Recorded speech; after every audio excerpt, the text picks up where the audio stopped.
They can't hear you now, they can. Okay. Lisa, just state your name and who you represent. Conservation, Lisa Caledonia Conservation. Thank you. Mhm. On Zoom, I see we have Ahmed Hafez from Grasshopper, Frank Crisafulli, who is a abutter to the Arujo Solar Farm. We have Alexander Morrison from Blue Wave, Nick Fasandola, engineer for Grasshopper, and James Pearson, engineer, Weston and Sampson, the town of Dayton. Would you just monitor that, Tom, in case anybody else turns up? Did you get all of them? Okay, and then in the audience, we have Mrs. Beausoleil, who's an abutter to the Grasshopper Solar Farm on Brook Street, and also present, we have Ralph Ataco, who was the new town administrator. So you get all those names because you're gonna be tested on, okay? Most of them are Rick, that's easy. I invited Mr. Bataco to come just so he can see what the Stormwater Committee does. I sent him the agenda and a set of minutes that I sent out to you. So any questions you have, just get my attention, okay? Okay, agenda item 4, active project updates, Blue Wave Solar, Tremont and Middle Streets. Alexandra, do you wish to report anything? Hi, yes, sorry, I'm having some issues with my camera. I believe we are all done here.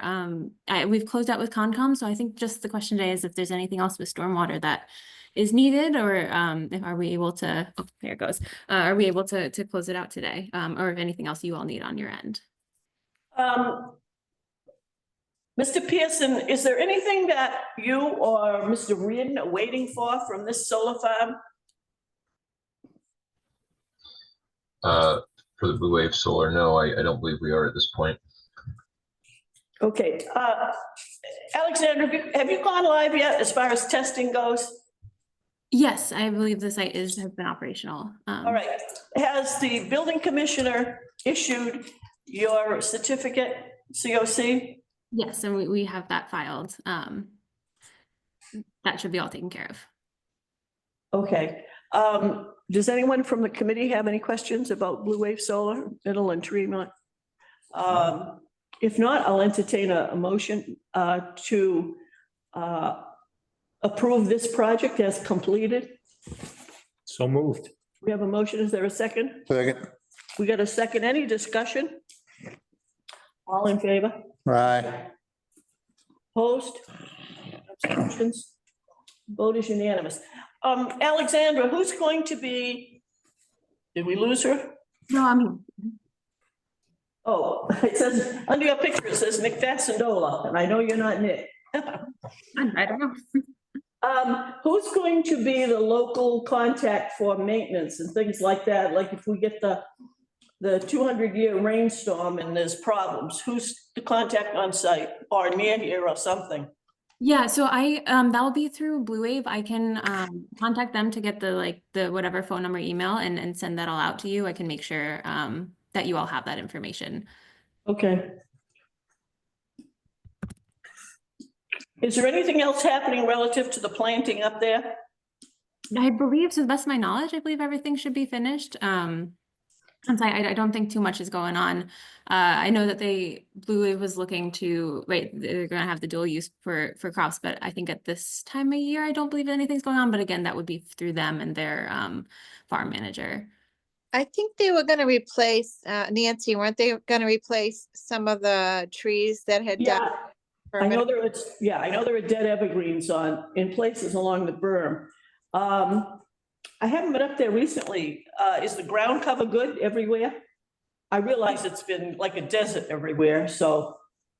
Yeah, we reached our final grass growth sometime this summer, so I think it's just been kind of holding at that. And I know the lack of rainfall has not helped, but right, we've closed out with Concom and finished, or like with our SWIP inspector, closed out all on the NIPD side. So I think it's been looking good.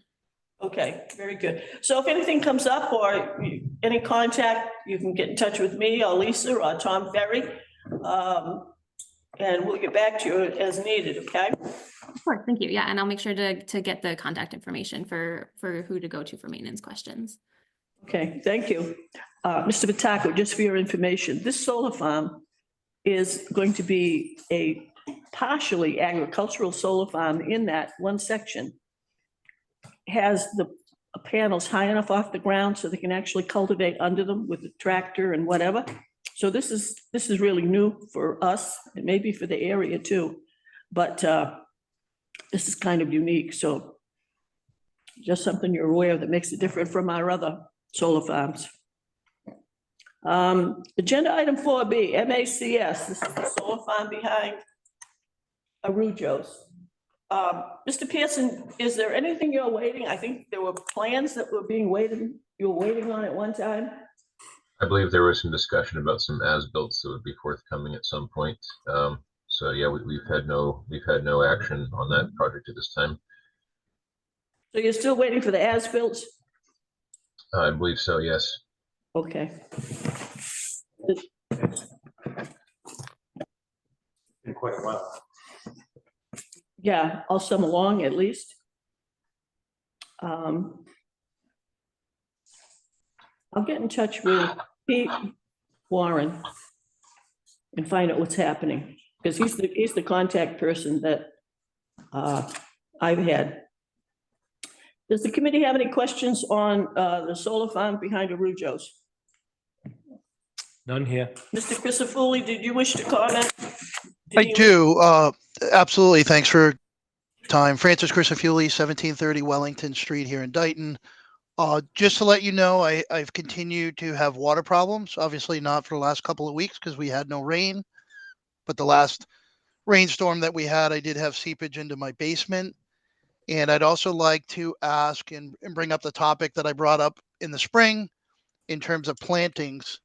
The fence has been completed now well over a year, and there's been no planting activities whatsoever. That was expected, according to Clearway, when they were completing the fence that was supposed to be done in the fall of 2023.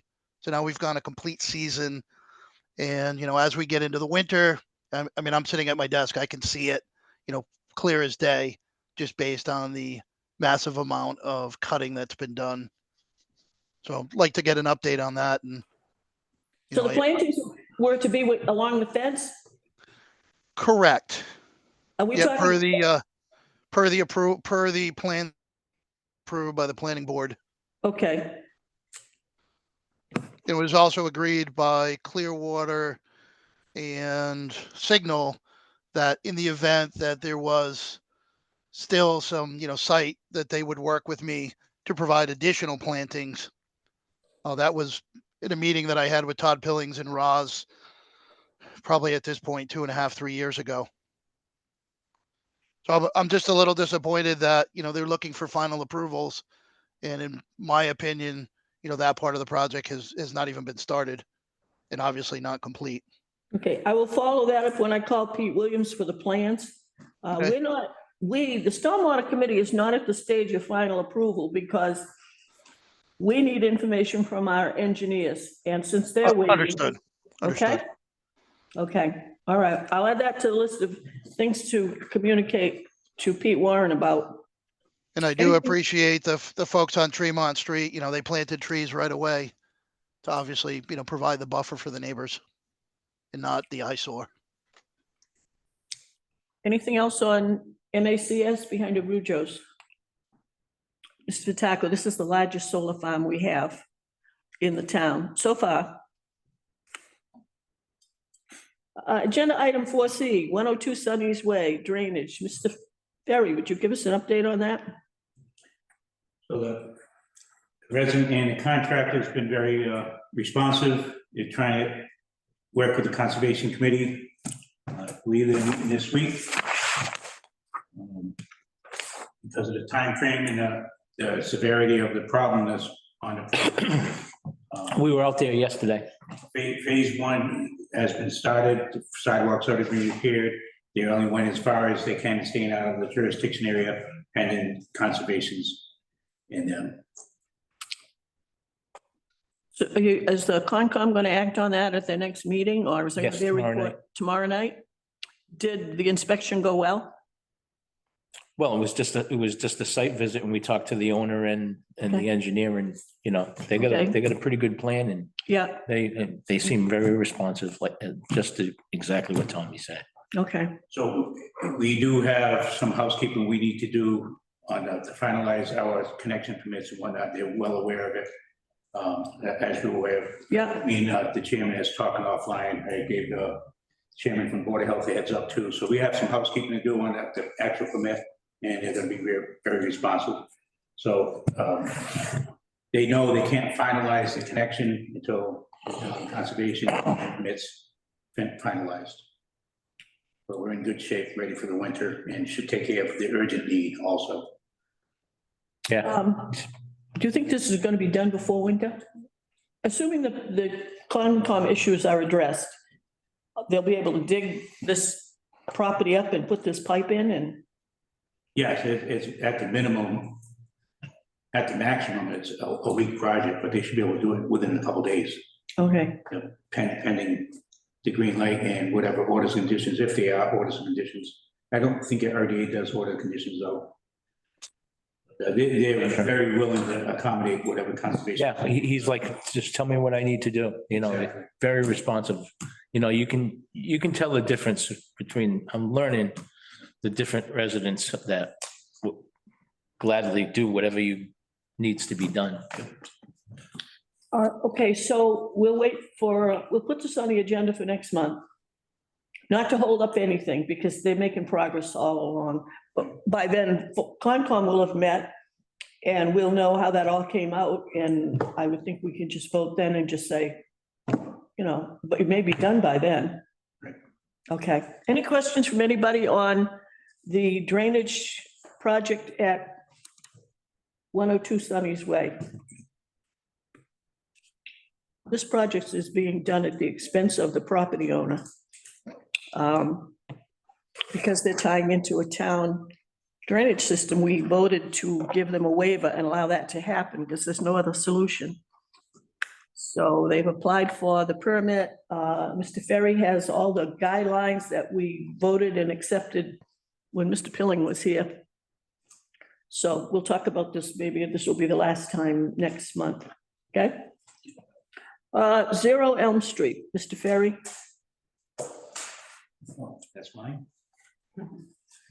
I'm sorry, I wasn't prepared for that one. What I have now, this is the one on Richmond Hill, correct? Yeah, the plumber, Eman Plumbing Building. Yes. So, stormwater related. Unless Lisa saw something different. They had to install the water main, which was a 6-inch main in their property, compromised my system. They were very responsive on that repair. I believe the shoulder is getting wrapped up today. Paving had to happen today because of the storm that's coming in. So the hot patching has to wait rather than tie up the trucks going in, because we have a larger surface area to pave inside, so it makes sense to get that done for the stormwater management. So the paving for the parking lot should be done today, and then so the hot patch on the road will be done in a future time. Excuse me. Is that the kind of update you needed? Yeah, and I copied you on the email from Tracy Duat. And Lisa, I copied you on that, because I had questions about the, if the repairs had been made to that line you referenced. I sent the photos out that they sent to us. I had never seen I call it a lawn blanket, that they put down to stabilize the ground, because obviously with the drought, nothing's growing. And Tracy said that they would put in the base coat, which is you describing the driveway. Mhm. And they'll be coming back in the spring to finish things up. They asked if they could go to one inspection a month based on EPA requirements. Now that this thing is kind of going to become idle because of winter's coming and everything else, I told her I didn't see a problem with going to inspections once a month, as long as we didn't get torrential rains. But if there are torrential rains, somebody's got to go out there after the storm and inspect, because we don't want to have a blowout like we did on Tremont and Middle when we got those horrendous rains and the berm let go and the dirty Yeah. water went into the brook and everything else that happened. So Lisa, do you have any comments on? Yeah, I definitely do. I have comments. So Eamon reached out to me and asked when they could be done with the SWIP inspections. And I reiterated to them, I think I copied you, Nancy, that they aren't stabilized yet. They haven't finished their final grading and they're not stabilized. So technically with an EPA permit like this, you can't stop your inspections, and you're actually supposed to continue to do your inspections per the SWIP. So I also suggested she reach out to her engineer, who's Tracy Duart from MBL Land Development and Permitting. And I guess, Nancy, I would disagree. I don't like the once a month inspections. I think they need to be at least once a week, because especially where we've been in such a drought and we continue to have these really, gully washer type storms, I think that we need to require them for all our projects at least once a week. Okay, That's that's why, okay. The only site I discussed specifically was 0 Elm Street. And I fully understand that. Yeah, And that's why I conditioned it. It's really going to be based on the weather. If the weather were to remain dry like it has been, or, piddly showers if we ever see them, I don't have trouble stretching out an inspection. But by the same token, if we're going to start the rainy season with what's supposed to be coming in tomorrow, that's a whole different ballgame. If it were to remain, if the site remains inactive or dormant, because they can't do anymore based on whether it's weather conditions or anything else, and we're entering winter, would you still want them to be doing weekly inspections? definitely. Yeah, in my experience, because I used to have to do SWIP inspections for RIDOT. You end up with the most turbid waters and the most sediment issues in the winter. Tom, would you disagree? No, and then back to referencing 0 Elm Street in particular, even if it was a blanket request you're making, I think that site poses a different challenge because of the grades. Yeah, Okay, that's what I referenced in my email. So I will get in touch with Tracy Duart. I responded to that yesterday. It would have been nice if you guys responded to me yesterday, and I would have gotten back to her and said, no, we still want monthly inspections.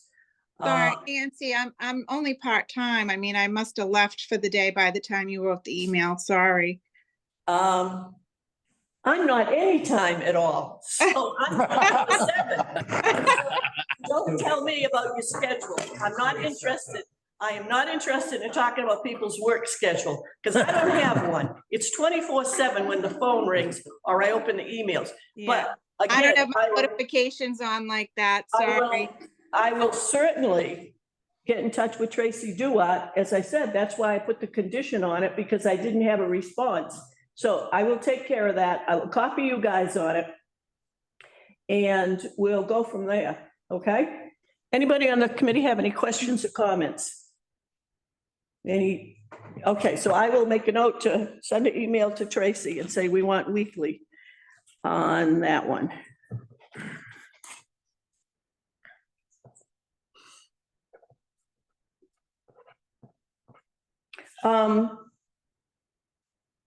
I don't think we need pictures every week. Would you agree to that?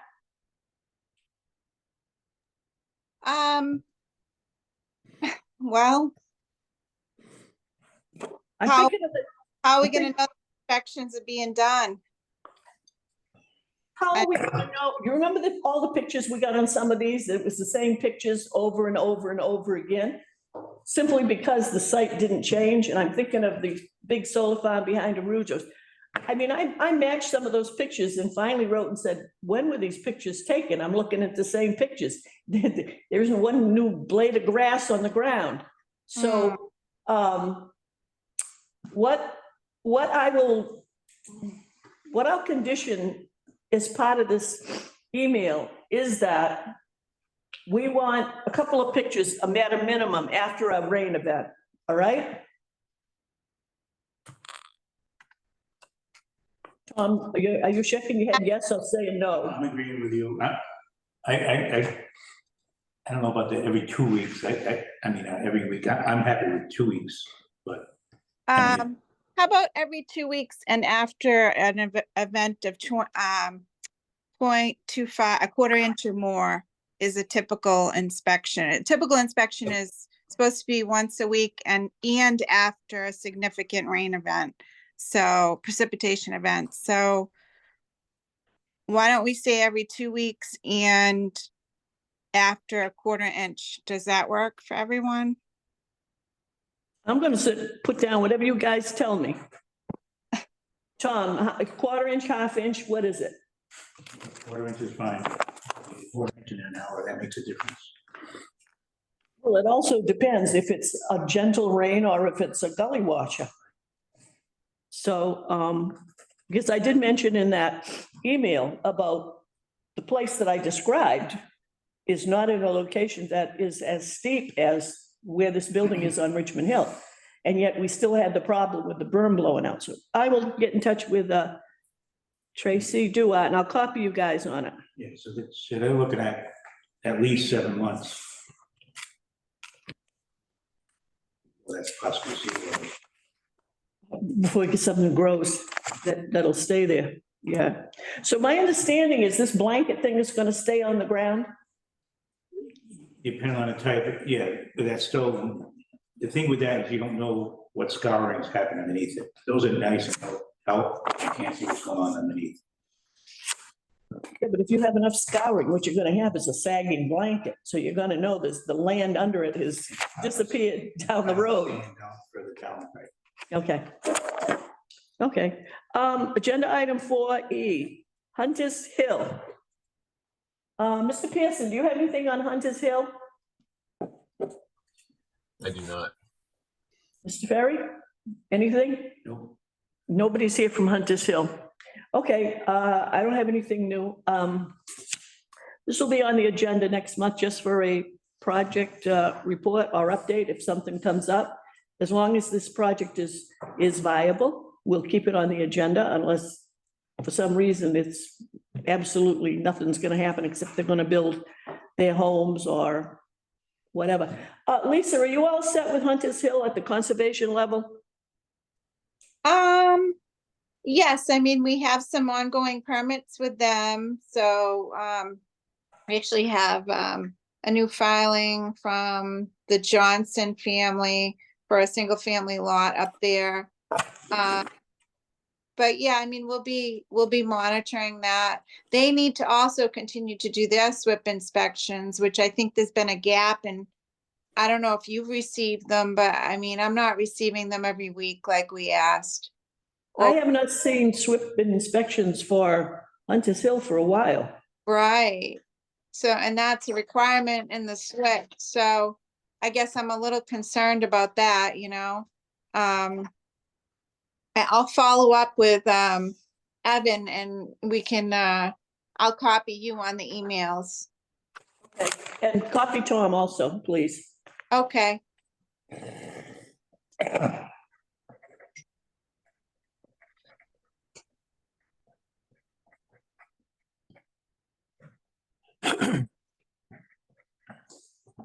Agenda item 5A, review, discuss act, request to retroactively extend Brook Street Solar stormwater permit to 12/31/2025. So what happened was the stormwater permit for Brook Street Solar expired. And we discovered that when we were looking at other permits. And so I contacted Mr. Hafez and he requested that it be extended until December 31st, 2025. And there was an administrative fee of $65, which they paid. And so I need a vote to retroactively extend the Brook Street Solar Stormwater Permit to 12/31/25. The retroactive goes back to, let me think, January of 21. 21, I believe. it was. 21? No, 23. It was issued in 21, and it said it would expire in 2 years. And I think that's why it fell through the cracks. But anyhow, I just need to vote to actually do that. So moved. We have a motion to extend the permit to 12/31/25. Is there a second? Second. We have a second. Any discussion? Hearing none, all in favor? Aye. Aye. I said aye. Well, you got to speak up, Mr. Ferry. You can't be silent, Tom. The vote's unanimous. So while we're talking about Brook Street, you saw the email, and the test was conducted on Monday, and it was successful. And I will ask Nick Bassandola, the engineer for Grasshopper, to speak. And also James Pearson was there from Weston and Sampson representing the town. So Nick, if you want to start. Sure, sure. So good to see everybody again. This past Monday, we filled the basin over about a 5-hour period with water from nearby fire hydrant. The basin got to an elevation of approximately 77, which, you know, it's about 1.5 feet of water in the basin. It did take a substantial amount of water to get to that level, given that we've been under drought conditions and the area is very dry, and there's a substantial quantity of Title V sand that does sit under that gravel. So there was a decent amount of infiltration which occurred. Based on the information provided to me, about 91,000 gallons of water was pumped into that basin. So the soil appeared to saturate, and we did accumulate enough water to adequately assess the installed basin subdrain, which is a 4-inch perforated pipe system that connects to a single solid 4-inch discharge pipe, which leaves the basin and discharges towards the existing riprap pad. That discharge was plugged to start the process, so we wouldn't lose any water when filling the basin. So at approximately 1 p.m., we pulled the plug and observed the water discharging from the basin. Pipes seemed to be flowing full, and the outlets didn't appear to have any major issues, and the basin drained as expected. No major issues noted, other than there was a little bit of standing water along the southwesterly side of the gravel driveway as you come in, and you kind of turn up and turn into the access gate just along the edge. So we're recommending that section of the driveway be raised about 4 to 6 inches to prevent water from accumulating on the gravel driveway. At about 2:30, I believe Jim and Nancy and myself, we all took a look at things and decided that it made no sense to sit there and watch this drain for another few hours, as it was working fine. So we all left the site, and the contractor continued to monitor the outflow from the basin, which ended around 5 p.m. So it took about 4 hours to drain from what I calculated, to be about 44,400 cubic feet of water. Long story short, that equates to about a flow rate of approximately 0.3 CFS. Why that matters is because when we did our calculations for how much water would be flowing out through that pipe, we calculated it to be at about 0.22 CFS. So it's a little bit higher than what was calculated. And, based on some as-built information we took of the outlet pipe and the pipe network, the 4-inch outlet has a slope of approximately 1.5%, where we had on the design plan 1%. So when the pipe has a little bit greater slope, you're going to get a higher flow rate. So overall, based on my analysis, everything seems to be working as planned and as designed. This is a very limited sample, given that we are under drought conditions and we only filled the basin up about 1.5 feet, and there's still a large capacity that could be of water that could be added to that basin. But overall, if you take that flow rate and extrapolate that over a 72-hour period, after, even if the basin was full, that pond would drain within about 30 hours or so, technically. So it's safe to say that it will fully drain within the required 72 hours. So that's a good thing. I'll let Jim make any comments, but I think we're all under agreement that it seemed to be working as designed. There were a few other things, few high spots in the gravel in the bottom of the basin. I instructed the contractor to level out, just so the bottom of the basin was a little bit more consistent. But other than that, everything seems to be working as designed. James? Yes, thank you. Yeah, so I arrived on site about 1 p.m. and as Nick said, we pulled the plug on the basin after it was partially filled with water. And yeah, I mean, what Nick's describing sounds consistent with what I was seeing. The basin was draining at a pretty steady rate. At the time that I was standing out there monitoring it, it was looking to me like it was probably draining at a rate of about 6 inches per hour. That is to say that the water surface was lowering at a rate of about 6 inches per hour.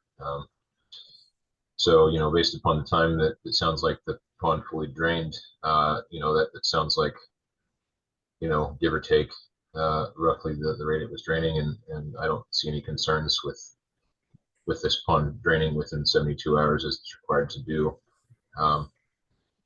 Yeah, I don't really have any objection to anything Nick has just presented. I think that it all is consistent with what I saw when I was on the site. Thank you. Anyone from the committee have any questions?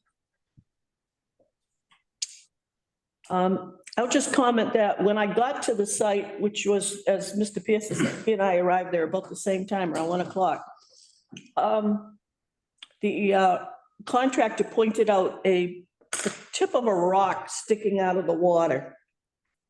And he put that there because he wanted to see how fast the water would rise. And so when it was agreed to shut the water off and then unplug the pipe, the only thing you could see was the tip of the rock. And in the period of time that we were there, up until 2:30, that rock became completely visible. And as a matter of fact, as the water drained, I kept saying, it looks like a shark fin. So that when it drained, it looked like the whole fin of the shark was visible. Also, when you looked off to the south, where the basin starts up and there's all the rows of panels, you could see the watermark that had been, say, up here. And as it's all small rocks coming down into the basin, you could see how it had drained, and it was just the wet rocks there. But I thought it was a fast drain, to tell you the truth. I've seen Title V inspections that it seemed like it took forever to even, if you were able to get a 1 to 20 perk, and it went to 30. I mean, even that seemed like hours, even though it was 30 minutes. But, yeah, everything that I saw looked good, so I'm in agreement with what, James and Nick have said. Tom, you came there, you were there in the beginning, I think, or shortly after they started. I think the test went well. I want to thank the Dayton Water District. Tom had mentioned that to me before, and so we suggested they get in touch with them. I think it went very well, because I think it would have been very difficult to get tanker trucks in there with sufficient amount of water to get over the bridge on the River Kwai, make the bend, dump the water, and bring tanker trucks with water. So fortunately, the Water District was able to accommodate them, and it worked out okay. So, Mr. Hafez, do you have any comments? No, I'm good. No comments.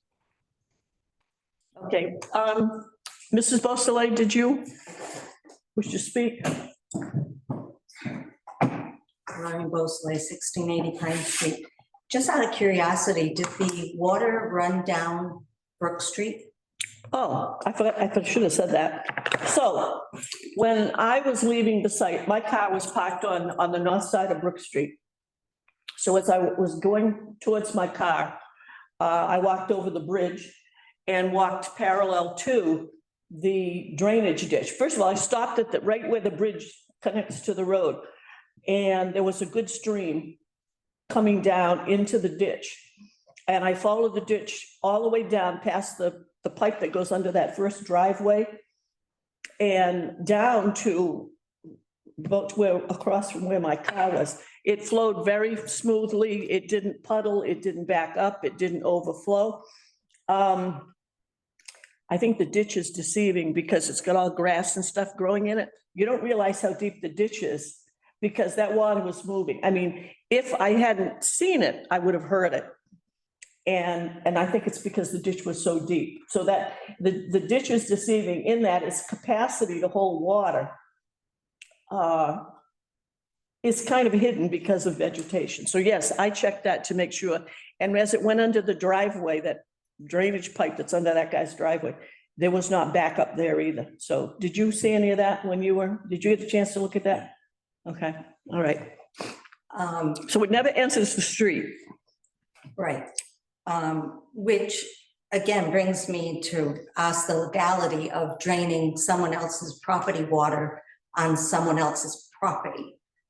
That just doesn't seem legal to me, that because theirs doesn't drain, you can drain it onto someone else's property. I'm not going to get into a discussion of legalities of the drainage system. The system that is in place, the system that we insisted be tested, the system that we all observed, that were those of us that were there on Monday, is based on the approved plans from the planning board. If there were any question about whether or not that could be done, it would have been handled at that level, not at this level. By the time this comes to us with approved plans, our responsibility is to make sure the stormwater bylaw and regs. Right, the stormwater regs does refer to that, but that references when you're redirecting water. This is not redirecting water. The water was already naturally going that direction. Well, the water goes in that direction, but it's collected in certain areas. When that was wooded, there was not that much water, and it wasn't put into two areas, the two basins. Right. Once when it goes into this, it's expected to go into that drainage ditch. There's nowhere else. We can't go uphill with it. Well, I get that, but it does drain onto someone else's property. It does go right into someone else's property. Not really, no. It's pretty much all town property at that point. Well, if it comes out, right, where you said it comes out and it goes down underneath that first driveway, and it's still heading east, I would call it, right? And where does it end up going from there? Because we did have a guy, a gentleman, a resident, I think his name was Russ Allen, who lives at the corner of Milk and Brook. And he was a little concerned about where the water was gonna be, and he's always had a dry home and basement, but Tom, where does the water go? Does it go under Brook Street at some point? Right, so before it leaves Mr. Horner's boundary, what would be the boundary going east? There's a cross pipe that goes underneath Brook Street there, and it heads towards with the easement. The natural easement that we already have going into the Somerset Water District.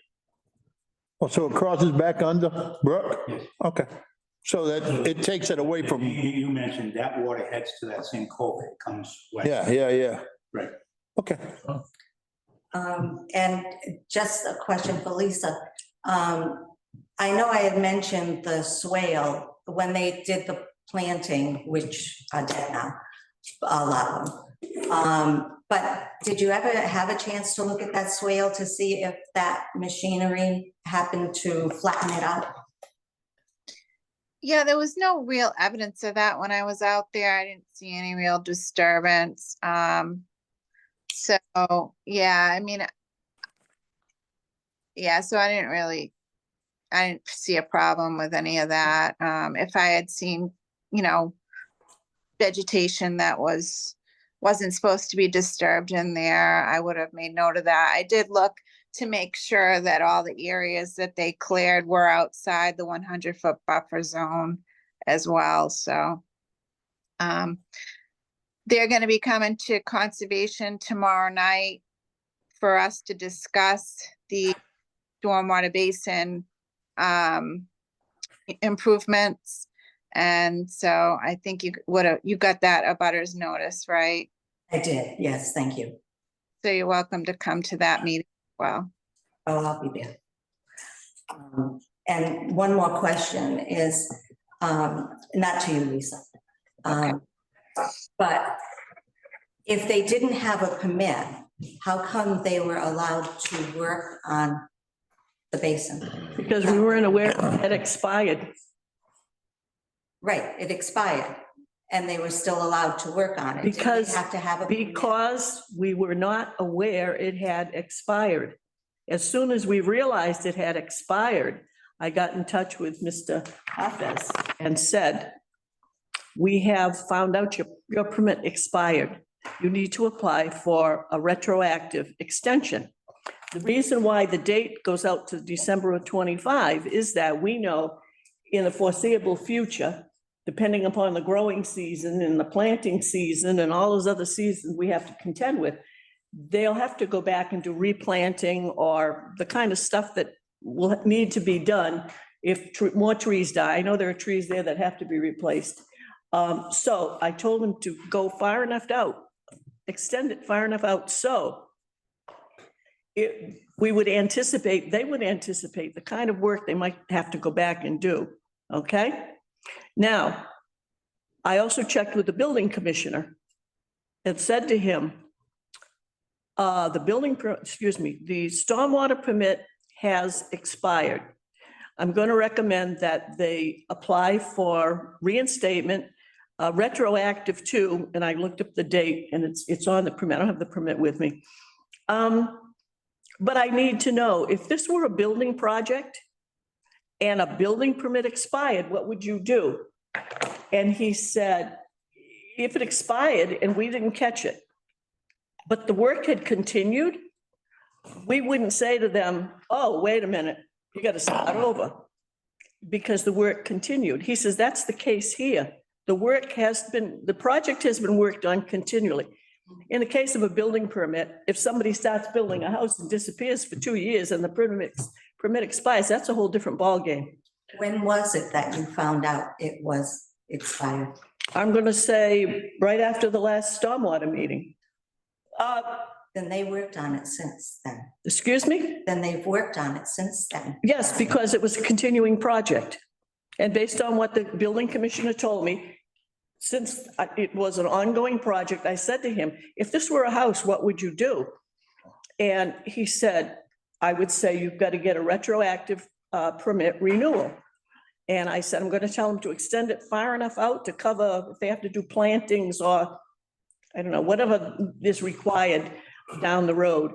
And that's how he told me how to handle it.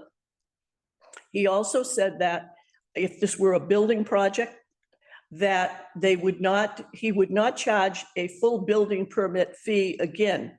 He said to renew a building permit that expires or is approaching expiring, there's a $65 administrative fee. So I notified Mr. Hafez of that and said, I need that payment as soon as I can get it. And it was here, I think in less than a week, I got word that it had arrived. And so I said, it's going to be on the agenda. The work continued. Okay. I just wanted to add something that what Tom had said about the stormwater rules and regs. Yeah, exactly. And the reason I referenced the planning board approved plans is the planning board is very aware of what's in the stormwater regs. And this is an area where stormwater regs and planning board regs at times come together or overlap or whatever. They don't conflict with one another. But we always try to keep in mind what it is we have in common so that we don't have situations where stormwater can't overrule something planning has approved. And planning doesn't say you don't have to follow those rules that are stormwater. So we bring it all together, and through communication, that's how we do this. So you're exactly right, okay, in what you said. And again, it all relates to what's in those plans. So those are some areas that we are actually together on, even though they're one stormwater regs and one the planning.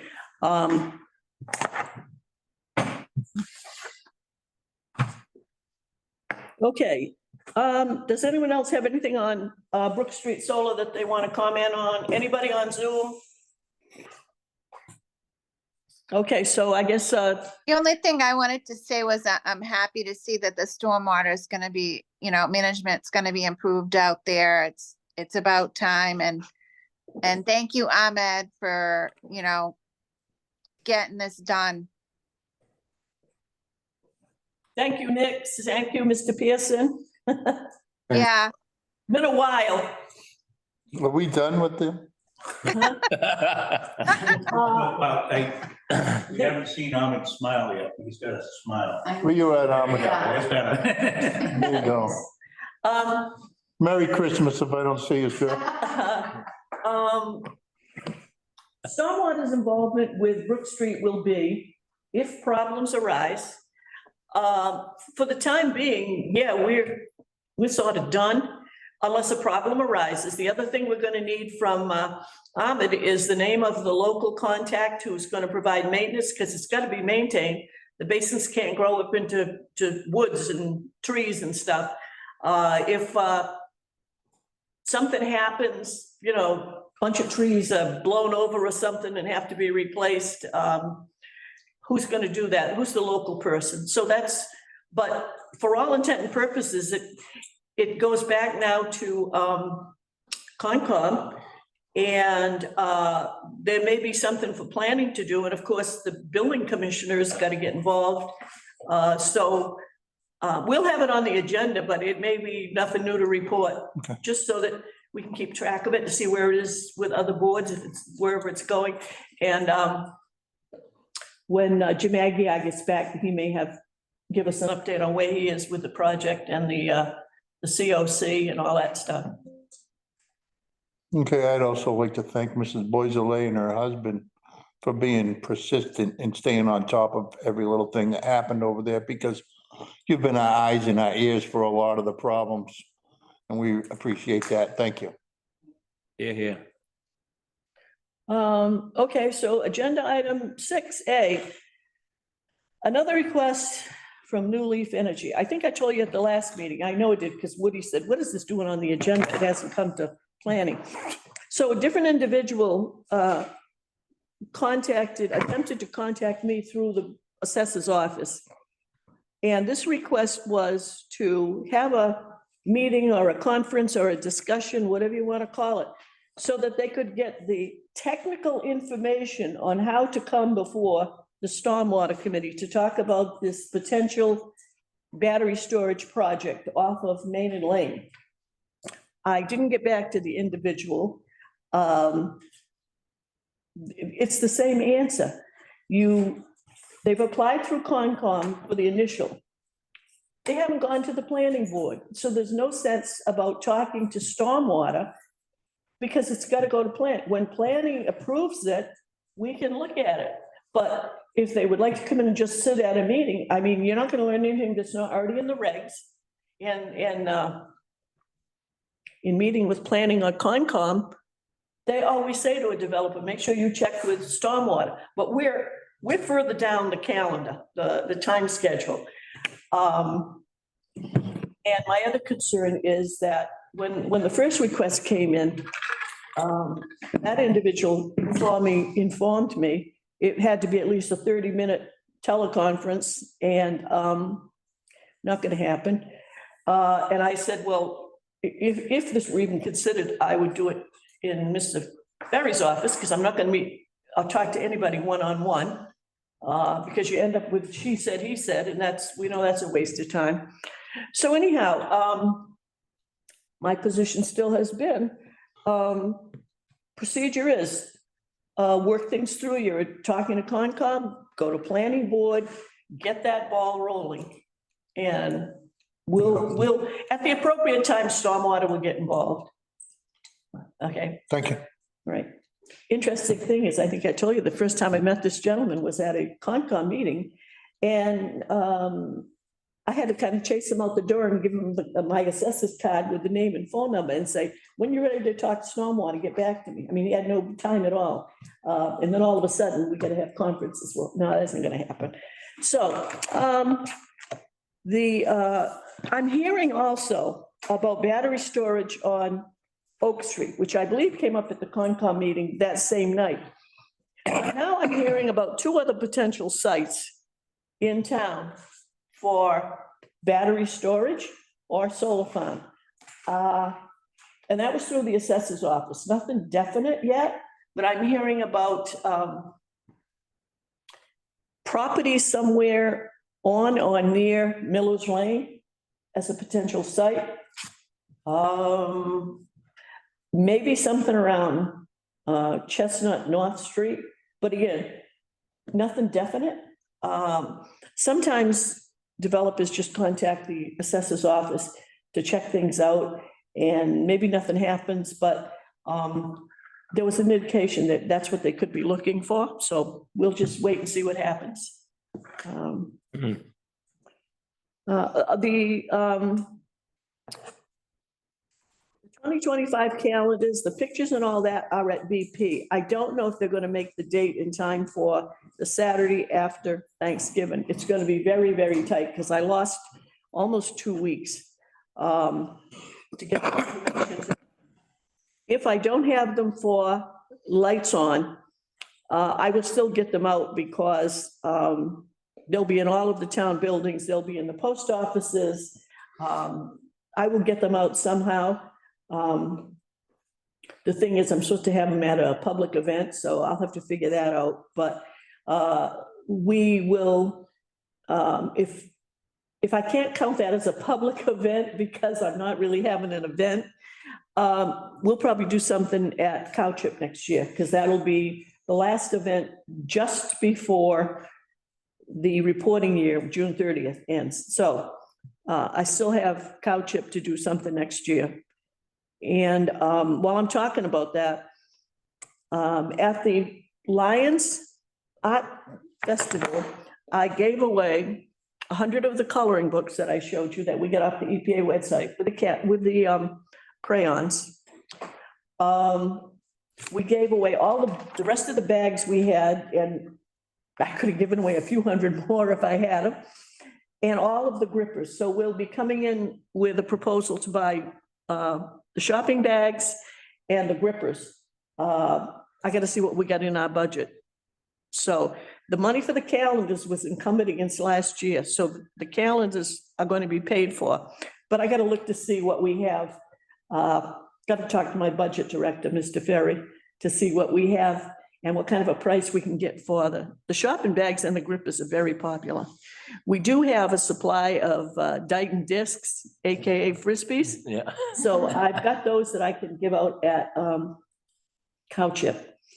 But it went very well. The kids were happy with coloring books and crayons, so that was really targeted for the little kids. So that went well. Nancy, yes. those rippers, are those, The jar openers? yeah, they're using them to open trash bags because they're having trouble opening trash. Oh, because they stick? Yeah. Oh, that's interesting. So I may be talking to you about that. Oh, that's interesting. They offer them Mm-hmm. as some kind of advertisement. Mm-hmm.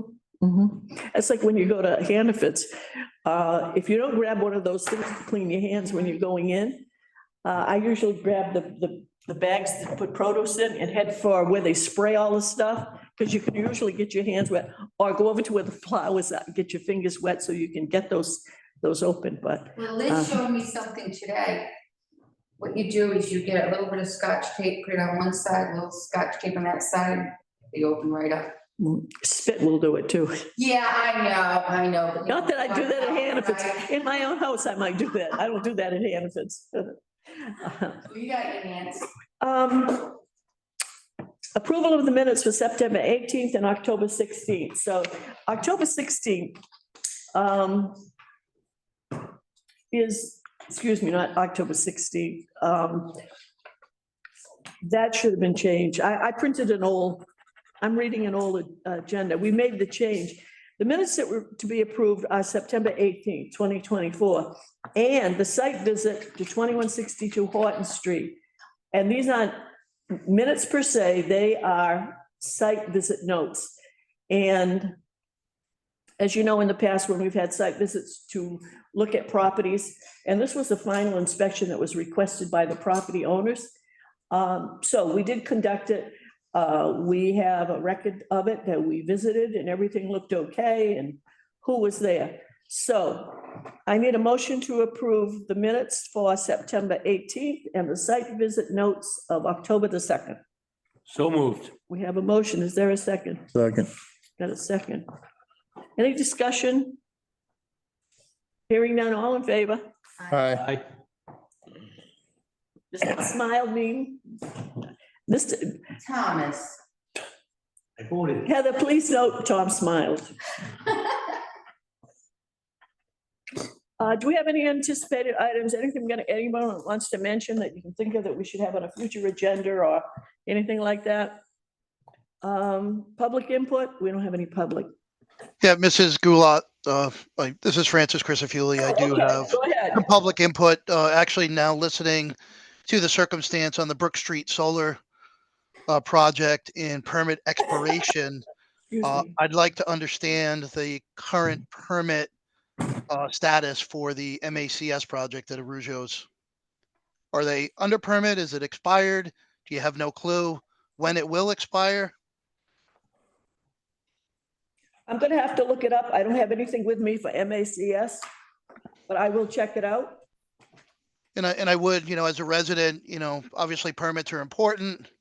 They're based for the safety of both the town and the residents. I'd make a recommendation to the Stormwater Commission that you may want to create a list, maybe in conjunction with the building commissioner, and ensure that all permits are active and in compliance from an expiration perspective. Your point's well taken. Quite frankly, I would expect that to be done, as general all of course of this, business. all of this was under control until we lost our stormwater agent. Right. And when that happened, as best we could, the work that he did that could be done with existing employees was kind of found out. The office end of it, so to speak, fell through the cracks. And it's also the reason we now have Weston and Sampson doing engineering for the town, including Stormwater Committee, is because we had nobody here. So again, when he left, we kind of looked at his duties and farmed him out as best we could. And the permitting process, that's when we determined that there was that problem. But I've got to know, I will find out the permit date for this one. I'm going to check all the solar farms that are like Blue Wave. and find out what they are, because if any of them have to be extended retroactively, we'll get it done. Excellent. And, Thank okay, and there'll be, information on that. Any correspondence? Okay, no correspondence. The next meeting is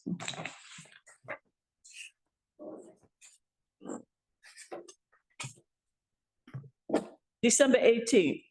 For the past couple of years, we have skipped the December meeting. I need to know what your feelings are, if in fact, we don't have anything that is going to require a vote right then and there. In other words, if basically I've got project updates and stuff, I would just as soon not have the December meeting and move it all to January, but I want to know how you feel. We feel the same. Same. I don't have feelings. You don't, well, you didn't even smile, so. He gets paid no matter what. Okay, so, I'm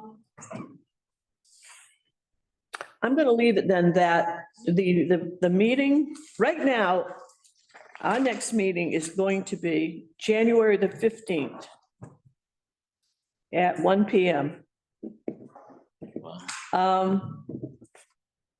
If in fact we need to have a meeting on December 18th, because something comes up or something happens or another board or committee votes something and we gotta vote to follow up, whatever, we'll schedule it, and even if it's just a quick meeting to vote on whatever it is, but it won't be a long meeting.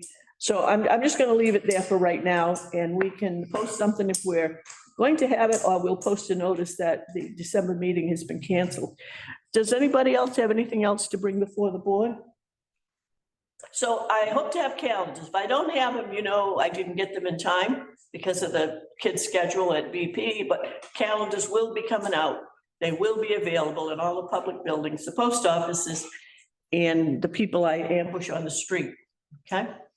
Okay, if, don't laugh, you know I do that. I can't see you ambush you. That's how we get the town reports out. Yeah. I go to the post office and when they come out or come in, I say, excuse me, do you live in this town? They look at me like, No. Tommy was- they're leery, like, is this gonna cost me money? So then I say, I just want to know, I'm giving out town reports. Oh, no, I don't live in town. Okay, thank you. That's it. Can I get, Motion to adjourn. oh, before you do, would you like to comment on anything, Mr. Vitacco? I'm just looking forward to cow chip. Oh. It's fun. Awesome. It's fun. And see how it fits. You have those dates, Mr. Ferry? Welcome to Dayton, Ralph. Welcome to Dayton. You have those It's an dates, awesome Mr. place. Ferry? Any colorful lights on? It's always the weekend after, township is always the weekend after Memorial Day. Hey, you know what? It's late because the June 1st in 2025 is a Sunday. So cow chip is 6, 7, and 8. Mhm. That's late. And you're underdressed. They don't want to interfere with my fishing schedule. 3 days of. So the big event 3 day, days. the big event, Your job will be for Saturday. yeah, I was just saying, Yeah. the big event day is you have to stand around in the pouring rain or the scorching heat and watch cows do their thing. Okay, all right, is there a motion to adjourn? Motion to adjourn. Second. We have motion and a second, all in favor? Aye. Aye. Hi. Opposed? Abstained? We're adjourned. It's 2:12. Thank you, everybody. Aye. Bye, Cable. Lisa.